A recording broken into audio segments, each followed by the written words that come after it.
Hey guys, welcome back to my YouTube channel Nisa Afendi. Kepada sesiapa yang baru first time dekat Nisa punya channel, Nisa nak ucapkan welcome and thank you so much sebab korang sudi terklik dekat Nisa punya video ni. And kalau korang dah lama dah dekat channel ni, thank you juga sebab korang sudi support daripada dulu sampai sekarang ni. Okay guys, so tanpa melengahkan masa, jom Nisa nak tunjukkan kekat korang apps yang dikatakan legit membayar kali ni. So, tekan next, check the result, next.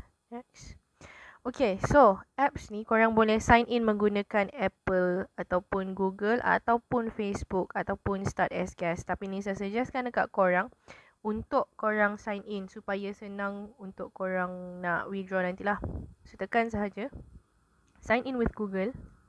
Okay, so kalau korang di-invite oleh rakan-rakan korang, sebagai contoh kalau korang tengok video ni, korang bolehlah masukkan invitation code yang Nisa dah letakkan dekat dekat sinilah. Okay, so kalau korang ada invitation code, korang boleh masukkan invitation code ni lah. So, sebagai contoh, korang masukkan invitation code yang Nisa dah letakkan dekat screen ni. So, bila dah ada, korang tekan button complete. And then, korang dah dapatkan 1000 coin percuma.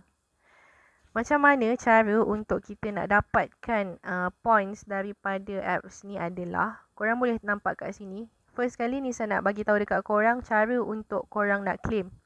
Cara nak claim adalah dekat sini. Korang nampak shopping bag. Shopping bag ni, kalau korang perasan, apps ni lebih kurang sama macam CocoBot.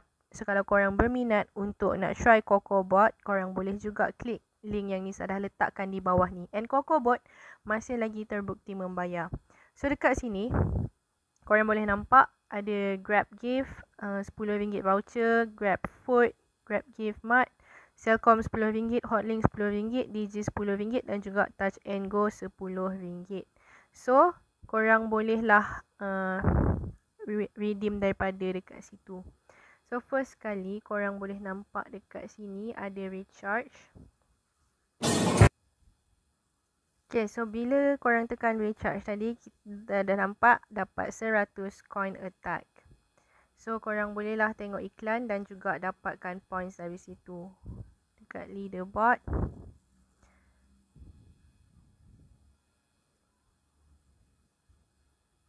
Tadi kita dah finish berapa tadi, so dapat juga.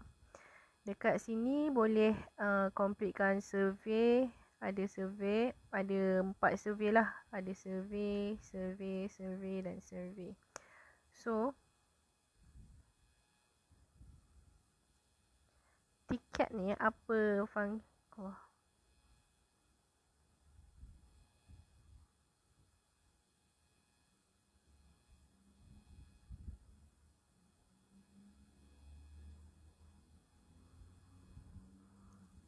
tiket ni, function tiket ni adalah untuk korang bet tau. So, tengoklah kat sini guys, place bet berapa.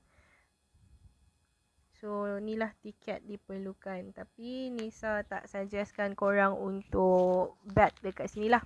So, better korang just kumpulkan duit daripada jawab survey dan juga main game dan sebagainya. So, dekat referral ni, korang boleh nampak kat sini.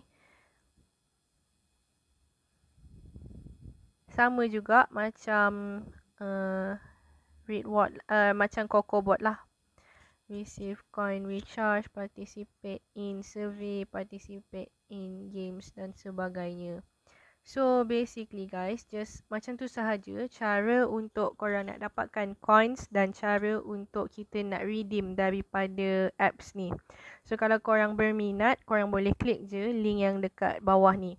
So itu sahaja. Thank you so much for watching. Kalau korang suka, jangan lupa untuk tekan like, share, komen dan juga subscribe. Okay, I'll see you guys in the next one. Bye.